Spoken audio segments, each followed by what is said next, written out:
Hello everyone, welcome back to my YouTube channel. और आज है शुक्रवार और आज 21 तारीख है, 21 अक्टूबर।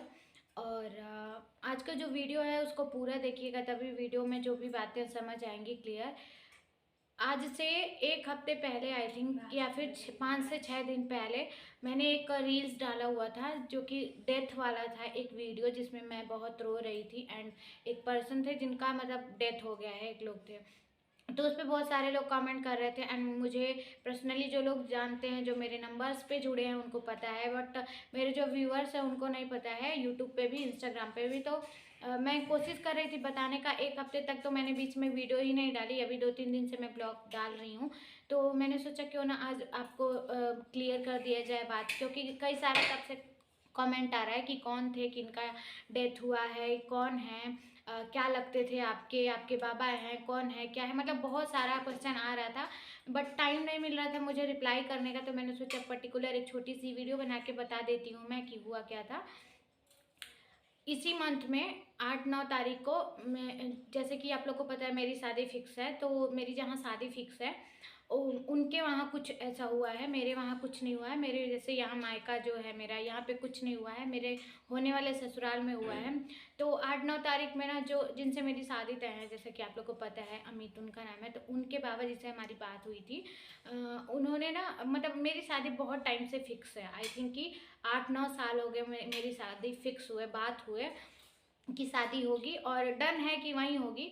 तो इतने सालों में कभी बाबा से मेरी इतनी बात नहीं हुई थी जितनी कि 6-7 अक्टूबर को हुआ था बात। आई थिंक कि वही 6 से 9 अक्टूबर के बीच में बात हुआ था। बहुत सारी बातें हुई, घर की बात, और मेरे बड़े वाले जो ससुर जी हैं उनकी लड़की की शादी है फरवरी में, तो उस शादी का बात, घर परिवार का बात, खेती बाड़ी, हाल चाल, मतलब हम और जो मेरे होने वाले बाबा ससुर थे उनके बीच में आई थिंक कि 40 मिनट बातें हुई। पता नहीं भगवान का ये बोल सकते हैं आशीर्वाद के तौर पे बात था, या फिर क्या था, मोह था, क्या था नहीं पता, लेकिन बात बहुत देर तक हुई।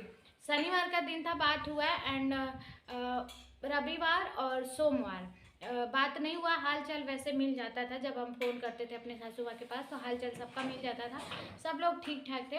सोमवार की सुबह को क्या हुआ, खेती में कुछ काम था तो बाबा चले गए खेत, और बड़े वाले ससुर मेरे बाहर रहते थे और घर वाले जो मेरे अपने ससुर हैं तो कहीं गए हुए थे। तो सोमवार के दिन में कुछ खेती का काम था, बाबा करके आ गए घर पे एंड शाम को बारिश उस टाइम हो रहा था, इस मंथ के 9-10 तारीख के लगभग में।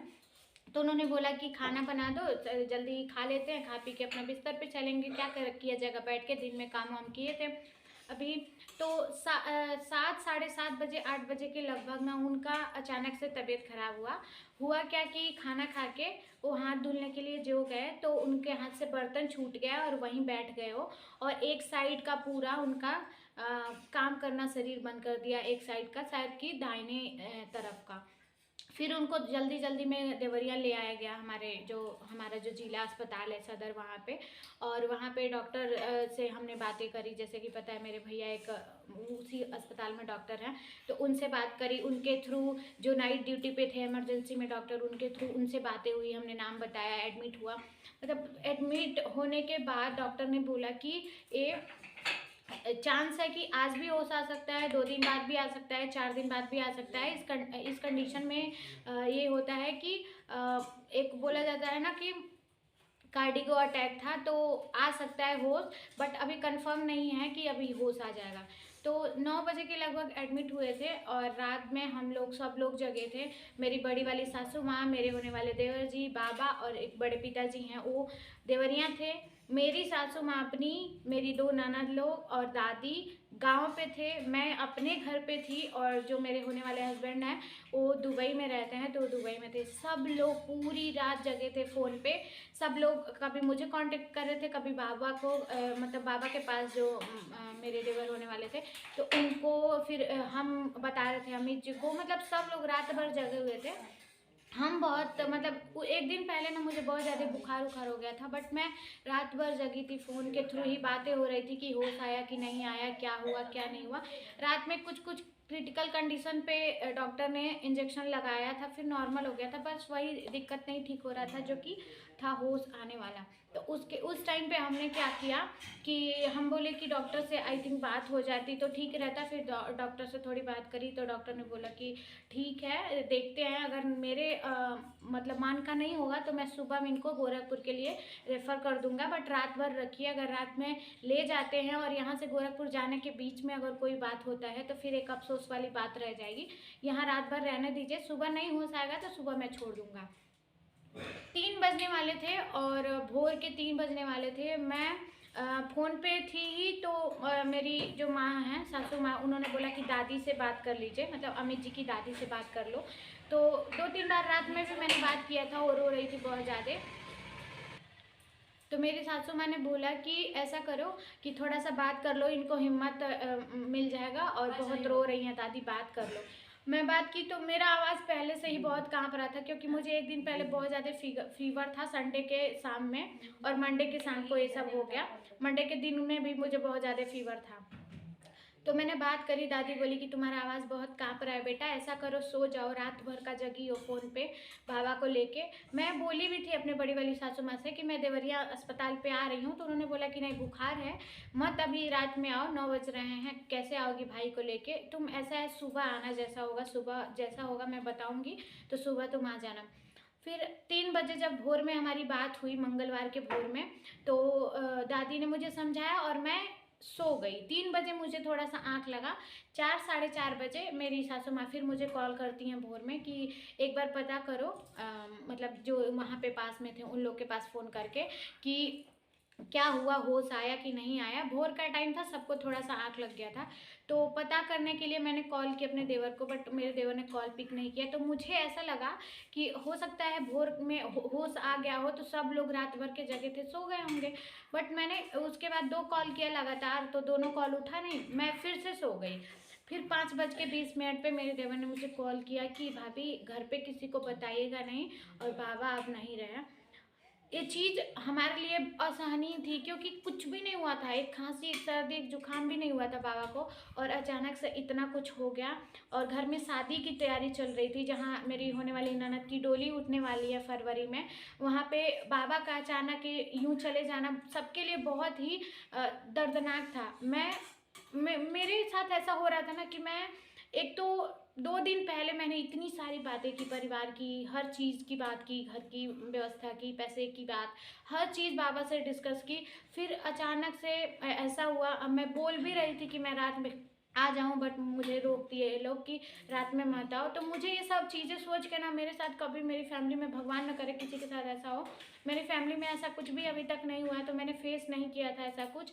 और जब मुझे ये चीज़ मेरे देवर ने बताई ना, तो मेरे पैरों तले ज़मीन ही खिसक गई। मैं तो 6 बजे के 5:30 के लगभग मैं फिर से घर पे फ़ोन की अपने ससुर जी को, तो उनको भी नहीं पता था। फिर उन्होंने फ़ोन किया कि क्या हुआ, सुने हैं कि ये लोग देवरिया से आ रहे हैं, क्या बात है।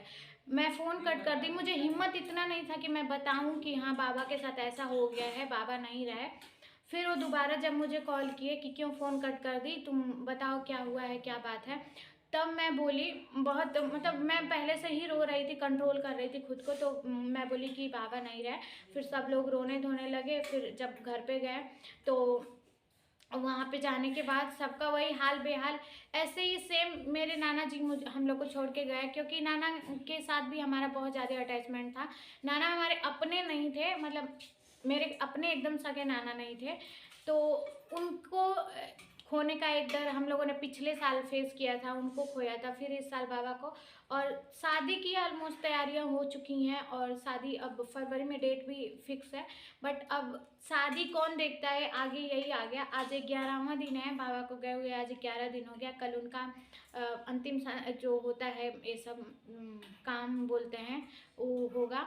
तो बहुत कुछ अप डाउन अभी 10 दिनों में हम लोग के साथ हुआ है, बहुत सारी चीज़ें हुई हैं। और अमित वहाँ पे बहुत डिस्टर्ब चल रहा है, क्योंकि वहाँ पे गए उनको दुबई में 7 साल हो गए, और 7 सालों में बस फ़ोन पे ही एक्टिविटी रही है, फ़ोन पे ही बात, वीडियो कॉल, ऑडियो कॉल, और मिले नहीं 7 सालों में। और ऐसे अचानक छोड़ जाना बाबा का बहुत ही, हम लोग के लिए बहुत ही दुख की बात है। शायद मेरे नसीब में नहीं था बाबा से मिलना, मुझे बस ये एक चीज़ एक खल रहा है कि मैं अगर उस दिन रात में चली गई होती तो कम से कम नहीं बोल पाई होती, नहीं उनको होश रहा होता, कम से कम सामने से उनको प्रणाम कर ली होती, देख ली होती उनको सामने से। आज तक हमने कभी अपने ससुराल की फैमिली में अपने देवर, अपने सासू माँ को छोड़ के कभी किसी को रियल में देखा नहीं है सामने से, जितने भी मेरे फैमिली में मेंबर हैं। लेकिन मुझे इस चीज़ का अफसोस हो रहा था। फिर ये सोच रही थी कि आखिर इतने सालों से बाबा ने कभी मुझसे बात नहीं की, और अभी लास्ट के कुछ दिन पहले ही, मरने से 2-3 दिन पहले ही बाबा ने मुझसे 40 मिनट बातें की। काश मैं मिल ली होती, तो शायद उनका आशीर्वाद मुझे नहीं मिलना था, तो अब नहीं हो पाया। लेकिन बहुत अफसोस है इस बात का, और अमित भी काफ़ी डिस्टर्ब हो रहे हैं। इसीलिए मैं थोड़ी सी खुद को स्ट्रांग रख रही हूँ, ताकि जब मैं स्ट्रांग रहूँगी, मैं समझाऊँगी, तो अमित को भी थोड़ी साहस मिलेगी। और घर पे सब 10 दिनों से जो भी होता है वो सब हो रहा है। वीडियो क्लिप है आगे लगा रही हूँ, देख लीजिएगा। एंड आई होप कि आप लोग के सवालों का जवाब आपको मिल गया होगा। और एक बात, इसी के नाते मैंने करवा चौथ पे कोई नया ड्रेस नहीं पहना था। मेरा मन गवाही नहीं दे रहा था, क्योंकि बाबा के डेथ के तीसरे दिन, आई थिंक कि चौथे दिन करवा चौथ पड़ा था। तो मैंने करवा चौथ पे नई साड़ी, नई ज्वेलरी, नई चूड़ियाँ कुछ भी नहीं पहनी थी, क्योंकि मेरा मन गवाही नहीं दे रहा था। वो तो सासू माँ ने फोर्स किया, तो मैंने थोड़ी मेहंदी लगा ली थी और पुराना सूट ही पहना था। बस यही रीज़न था जो कि क्लियर करना था मुझे आप लोग के साथ। तो चलिए इस वीडियो को एंड करते हैं, मिलते हैं कल प्यारे से ब्लॉग के साथ। तब तक के लिए बाय, नमस्ते। ये जो वीडियो है ये बाबा को जब अस्पताल से घर लेके जाया गया डेथ होने के बाद, तो सुबह का है। मैंने वीडियो कॉलिंग किया था कि एक बार बाबा का फेस हमको दिखा दीजिए, क्योंकि रात में जब की थी वीडियो कॉलिंग तो मेरे देवर से बात हुई थी मेरी, बट वीडियो कॉल पे देख नहीं पाई थी बाबा को। अंदर हॉस्पिटल में नेटवर्क नहीं था। एंड यहाँ पे घर ले जाने के बाद से ना मैंने वीडियो कॉलिंग किया था, तो देखा शायद मुझे आशीर्वाद मिलना नहीं लिखा था, मेरे नसीब में उनका आशीर्वाद नहीं था कि मैं जीते जी नहीं मिल पाई। इतने सालों में भी मुझे अगर मिलना लिखा होता तो मैं मिल ली होती, बट नहीं, भगवान को मंजूर था मिलना। यहाँ पे दादी मुझे चुप करा रही थी, क्योंकि यहाँ पे मैं बहुत ही खुद को अकेला फ़ील कर रही थी। मैं जा भी नहीं पाऊँगी इस कंडीशन में, क्योंकि अभी मान लीजिए शादी नहीं हुई है तो शादी के पहले कैसे जाती। एंड यहाँ जब भी बाबा को देख रही थी ना, तो पता नहीं क्यों उस जिस दिन बाबा ने बहुत सारी बातें की थी वो वाला दिन, और जिस दिन रात में एडमिट हुए मैं बोली आने के लिए, वो वाला दिन बहुत याद आ रहा था। मुझे अफ़सोस हो रहा था, मुझे चले जाना चाहिए था, कम से कम सामने से देख तो ली होती। और बाबा अभी बहुत स्ट्रॉन्ग थे, अपने दम पे बाबा सारी खेती करवाते थे, और बाबा ने 2 गाय रखी थी, अपने खिलाते थे, हर काम खुद से ही करते थे बाबा। बहुत बहादुर बोलते हैं, जैसे जो गार्जियन होते हैं ना बहुत स्ट्रॉन्ग, वैसे वाले थे।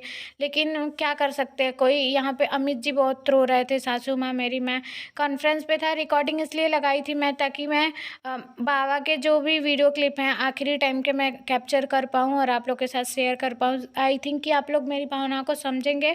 तो मिलते हैं कल प्यारे से ब्लॉग के साथ।